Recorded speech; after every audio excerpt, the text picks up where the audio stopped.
What if I told you that a touch from Padre Pio's glove sparked a chain of events that defied all odds? Well, that was the reality for a young man who barely survived a car accident. Stay tuned as we unravel a tale that will ignite your faith in the power of divine intervention. Welcome back to our YouTube channel following Padre Pio. If you're new to our channel, Padre Pio was a Capuchin friar, mystic, and miracle worker whose intercession is still very powerful and active today. We publish videos and shorts 5 days a week, so follow us to find out more about the life of this fascinating saint, and you will be amazed at what Padre Pio can do for you, a family member, or a friend. And now to our story. In a recent video, I shared the remarkable story of David Docketry's miraculous recovery after his daughter placed Padre Pio's glove on his chest in 2003. If you haven't seen the video yet, you can find the link in the description below. Well, I encountered another amazing story about a miraculous healing connected to Padre Pio's glove. The story you're about to hear is sourced from the book Padre Pio, The Irish Connection by Colm Keane. It revolves around a young man named William McLaughlin and the extraordinary events that unfolded after a tragic accident on All Souls Day in 1954. Listen to this. It was All Souls Day in 1954 when William Bill McLaughlin, just 23 years old, encountered a life-changing event. Driving home from work near his village in Trillick, Northern Ireland, he crashed his car into a stone bridge on a country road. Now, Bill does not remember why this happened, but it is speculated that he may have been distracted while handling a cassette tape in his car's player. I have no recollection of the incident or the incredible events that followed, said Bill. When I talk about the incident and my injuries, I am only repeating what my parents and the doctors told me. The injuries were severe. His left wrist suffered damage, but the most critical injury was to his forehead. A nurse who was passing by noticed the crash and testified that Bill had stopped breathing. But thankfully, she successfully revived him by administering artificial breathing.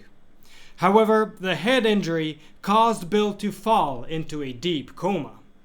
He was airlifted to Letterkenny Hospital and then transferred to Beaumont Hospital in Dublin. Bill's parents were informed about the accident by the police. Once at the hospital, the doctors delivered grim news. There was a mere 50% chance of survival, they said, and if he did survive, he'd likely be left in a vegetative state due to severe brain damage. Josephine, Bill's mother, turned to a Padre Pio prayer group in Dublin for solace. Armed with one of Padre Pio's gloves, borrowed from Father Lorenzo, a Capuchin friar who received the glove as a gift from Padre Pio himself, she returned to Bill's bedside and passed it over his entire body. But before we continue with Bill's testimony, are you inspired by our stories about Padre Pio and yearning for a deeper connection with him? Then join our Protected Children of Padre Pio program and transform your support into a journey of spiritual enrichment. As a member, you'll receive numerous graces to navigate life's challenges and experience the profound protection of Padre Pio himself. Enjoy exclusive benefits, including regular masses celebrated for your intentions. Discover how you can join and make a meaningful impact. Click the link in the description below to learn more. Now let's return to Bill's story. The following day, to the doctor's surprise, Bill came out of the coma and was taken off the ventilator.